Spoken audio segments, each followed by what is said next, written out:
Presentó durante casi una década los informativos de esta casa, de Telecinco, pero a Sol Villanueva pues la vida le cambió por completo hace ahora 6 años. Todo comenzó con unos síntomas que parecían agotamiento, pero que escondían una extraña enfermedad que la dejó completamente paralizada y sin habla. Era una voz reconocible para miles de personas.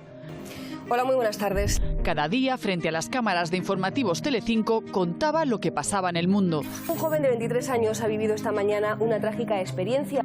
Pero a veces la vida irrumpe sin avisar y la noticia deja de estar en el guión. Y a Sol le llega un diagnóstico que le cambia la vida: el síndrome de Guillain-Barré. Era consciente de lo que pasaba, de que algo grave me estaba pasando que se llamaba Guillain-Barré. Una enfermedad autoinmune que ataca a los nervios y que la obligó a empezar de cero. Parte de la inmovilidad física, el habla, la falta de comunicación casi es peor todavía, ¿no? No podía hablar, no podía comer, no podía respirar.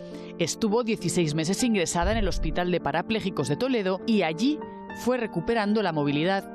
Una durísima experiencia que de forma obligada le ha servido de aprendizaje. Y así, Sol pasó de contar historias a convertirse en protagonista de la suya propia con Toledo, el relato de su propia supervivencia. No solo he rehecho mi vida aquí, también prácticamente he renacido, porque es verdad que soy la misma persona, pero algunas cosas, algunos pensamientos han cambiado en este tiempo. Porque incluso cuando el cuerpo de Sol se detuvo, su fuerza siguió avanzando. Pues aquí tenemos a Sol Villanueva. Me hace mucha ilusión que vuelva a su casa y que estés aquí con nosotros después de mucho trabajo. Lo estábamos comentando, Sol. Gracias, primero gracias a la vida, pero segundo gracias a la actitud, al cariño y a la esperanza que nunca has perdido y esa suerte que te acompaña. Todo empieza en un viaje, ¿no? Bueno, en un viaje no. Yo estaba viviendo en una ciudad que se llama Riad, la capital de Arabia Saudita. Vivíamos allí. Y pensaba que estabas de viaje, o sea, que vivías allí. Vivíamos allí y el viaje fue que vinimos a España para pasar Navidad. Y en Reyes, el día de Reyes, volvimos a Riad. Y yo ya iba con un constipado, iba resfriada. Y ahí fue cuando empezaron los primeros síntomas, poco después de Reyes, 6-7 de enero. Pero unos síntomas muy típicos de esas fechas, además, ¿no? Estoy un poco constipada, tengo tal, me duele la cabeza. Ese es el problema del síndrome de Guillain-Barré, que los síntomas son como débiles, no son muy claros. Entonces, claro, tienes debilidad. Una cosa que es muy característica, y yo creo que eso es importante decirlo, es hormigueo en las yemas de los dedos y que el ataque, por decirlo así, viene de exterior hacia adentro, ¿no? De las extremidades, pies y manos hacia adentro, y te ataca al sistema periférico nervioso. Pero como los síntomas son, ya te digo, son difíciles de detectar, ¿no? Claro, ¿Cuánto tiempo tardaron, Sol, en decirte lo que tenías? Esta enfermedad, que no deja de ser una enfermedad rara, ¿no? Es una enfermedad rara porque ocurre a poca gente, pero sí que ha aumentado con la pandemia. La pandemia ha aumentado y esos son unos síntomas. El problema es que hay mucha gente, no todos, pero muchos pacientes de síndrome de Guillain-Barré les pasa lo que a mí, incluso hoy, que van al médico. ¿Qué te pasa? Estoy débil, me pasa... No tómate y ya se te pasará, ¿no? Un constipado. A casa. Y a ti te llevó a la UCI. Y claro, yo me fui a casa y a la mañana siguiente no me podía levantar. Y pues eres completamente como un trapo, porque ya no te lo han parado a tiempo, entonces el ataque sigue pues hasta dejarte sin respirar. A mí me afectó también a la cara, me afectó completamente a todo el cuerpo. Y bueno, claro, realmente es que cuando cuentes cómo te quedaste, no imaginabas ni en los mejores sueños que podrías estar así contando tu historia. Vamos a hacer solo una pequeña pausa, volvemos enseguida y seguimos escuchando tu historia, que merece la pena y que puede ayudar a mucha gente. Sí. Hasta ahora.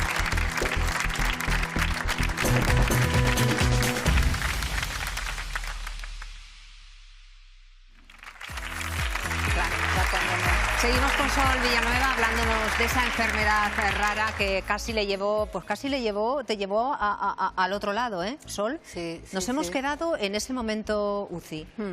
Pues sí, después de los primeros síntomas que me mandaron a casa, no podía moverme, me ingresaron inmediatamente a la UCI. Y en la UCI, pues eso, no podía respirar, no podía comer, absolutamente nada. ¿Cuántos días estuviste? Mi movilidad era el dedo gordo del pie derecho, que parece una tontería, pero eso me sirvió luego para poder comunicarme más adelante.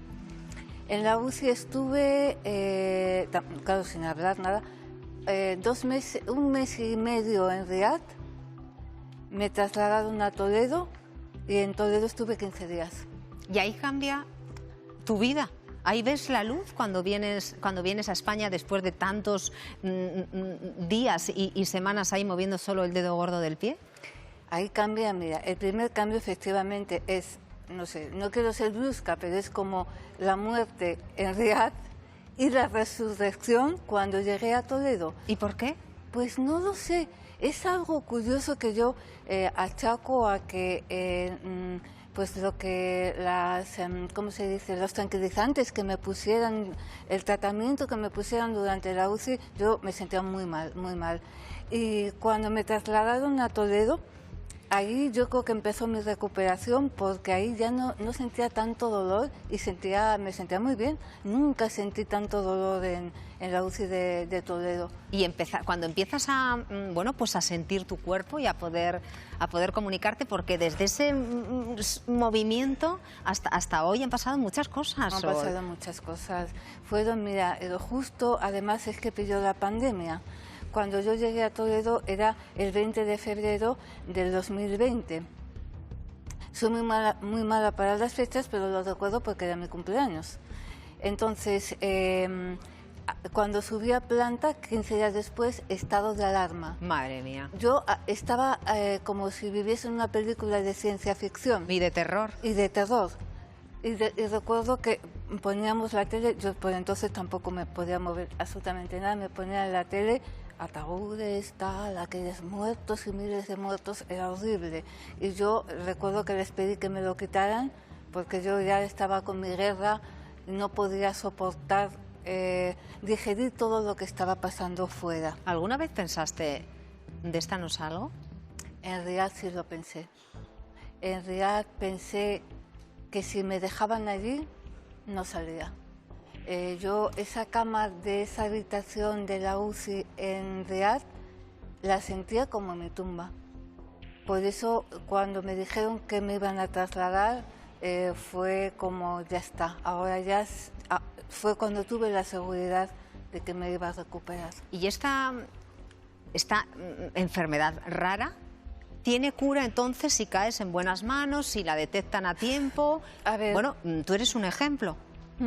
Cura es que realmente cura, no sé si es la palabra correcta por cómo funciona esto, porque el único tratamiento que hay es la inmunoglobulina, que es como para estimular el sistema inmunitario para que tu propio cuerpo empiece a recuperarse.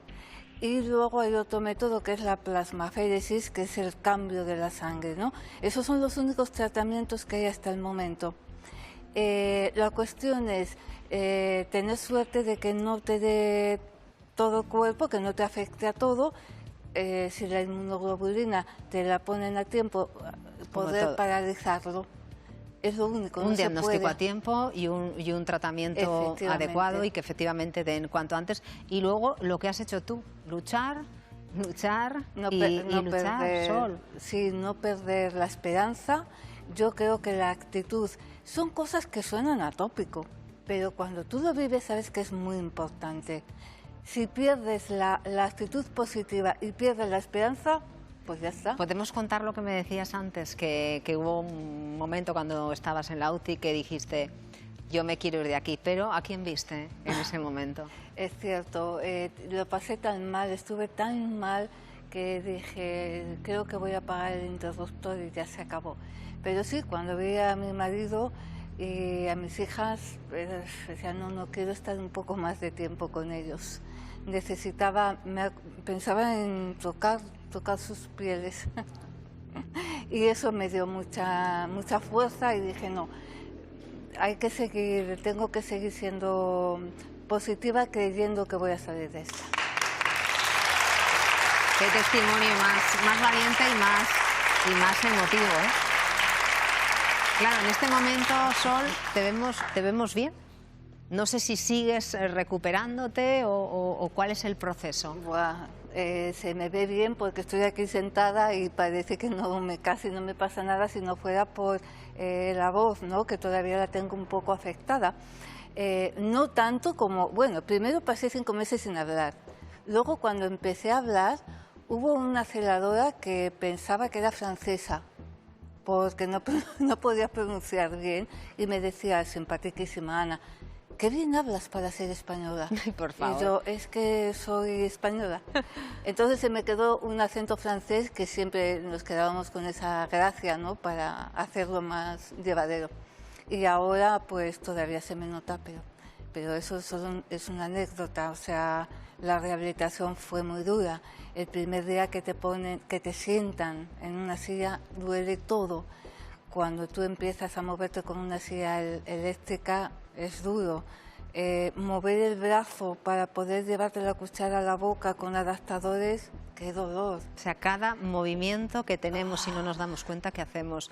Y cuando dices, me voy a curar, ¿te pasa algo en Toledo que dices, ahora sí que voy a salir, ¿no? Sí, a ver, aparte de que yo siempre digo que ese vuelo de traslado, ahí empezó mi recuperación, pero claro, luego lento, meses. Y llegó el verano, o sea, llegué en febrero, llega el verano, y eso fue muy emotivo porque un celador, Alberto se llama, me cogía con esa fuerza que tienen ellos, que te mueven como si fueras de goma y que no pesaras nada, y entonces me levanta de la siesta y me pone así de pie con mi silla de ruedas detrás, y me llevaba cogida por las asilas, y entonces me mira a los ojos y me dice, mira, ¿ves que estás sola de pie? Ay, Dios mío, yo no me lo creía, no era consciente. Y cuando realmente me di cuenta que me sostenía de pie, pues claro, me agarré a él y le abracé con todas mis ganas y estuve llorando, no sé, minutos y minutos ahí. Hay otro momento importante de mi recuperación, porque es como que, sí, lo estoy consiguiendo.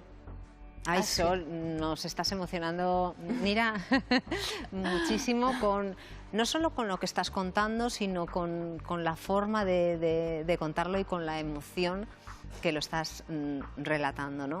¿Qué te dicen tus hijas? Bueno, ellas lo vivieron de otra forma, ¿eh? Eran 2 adolescentes y la verdad es que lo pasaron mal. No las podía ver mucho porque la pandemia no dejaban pasar visitas al hospital, se suspendieron las visitas, con lo cual yo pasé mucho tiempo sin verlos. Y cuando yo llegué a casa me encontré, ¿cómo te diría? No eran las que dejé. Dejé a 2 niñas y me encontré a 2 personas que habían madurado rápidamente y casi sin querer, ¿no? De un día para otro. ¿Qué fue lo primero que hiciste? En casa. Las achuchaste, Sí, pues era muy emocionante, ¿no? Pero hay algo, no sé cómo explicarlo bien, un poco cuesta volver a tener esa relación, cuesta, porque pasé más de un año en el hospital. En un año y pico pasan muchas cosas. Y aunque eran mis hijas y yo era su madre, todo ese tiempo, ese gran paréntesis que había pasado, se había roto. y volver a mantener, a reactivar eso. A recuperar, ¿no? Eso costó un poquito, Pero mereció la pena. Hombre, ya ves. Hasta hoy. Hasta hoy. Y lo que queda. Sol, te agradezco muchísimo que hayas contado así tu testimonio. Sé que hay un libro que has escrito, Toledo, que el nombre lo dice todo, ¿no? De agradecimiento, donde hay plasmas con más detalle, lógicamente, y con... Sí. Bueno, verás, escribí Toledo estando en el hospital, pero ahora he vuelto a reeditarlo. Más que nada porque ahí había dos historias y creo que la utilidad de ese libro es solamente mi experiencia con el Guillain-Barré para médicos y para pacientes. Entonces he vuelto a reeditarlo, lo he corregido, lo he ampliado y se llama Alas en la oscuridad, que creo que también es un título que puede dar... ¿no? Alas en la oscuridad, como dice el título. Eso es. Gracias por tu generosidad. Eres un sol. Gracias. Gracias por haber estado con nosotros. Gracias, Emma. Un placer. Quédate aquí, Sol. Quédate aquí.